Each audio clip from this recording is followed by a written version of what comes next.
Panic attack এক ধরনের মানসিক সমস্যা। প্রচণ্ড ভয়ে শরীরের মধ্যে যে অস্বাভাবিক অবস্থা তৈরি হয়। কারো প্যানিক অ্যাটাক হলে তার মনে হতে পারে যে তিনি মারা যাচ্ছেন কিংবা হার্ট অ্যাটাক হচ্ছে।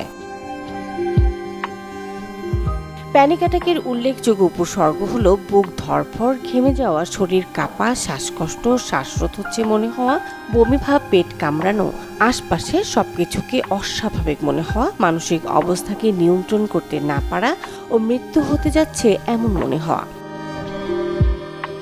সাধারণত প্যানিক অ্যাটাকের স্থায়িত্ব হয় 10 মিনিট।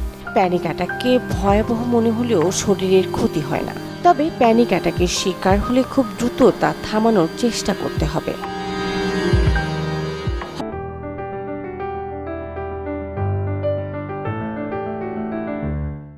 হঠাৎ প্যানিক অ্যাটাকের শিকার হলে তা থামানোর জন্য আপনার কিছু পদক্ষেপ নিতে হবে।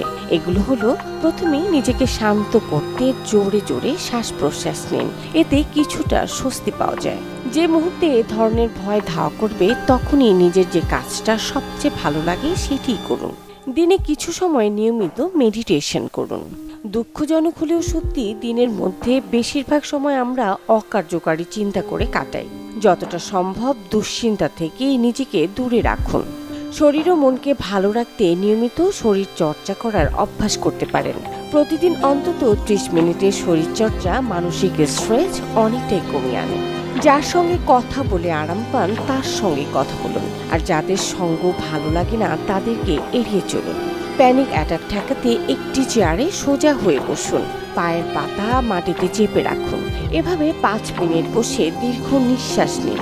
এছাড়া নিজেকে ভালো করে হাইড্রেটেড রেখেও অনেক সময় এই অবস্থার মোকাবেলা করা যায়। মুনিয়া মুশতারি, চ্যানেল 24।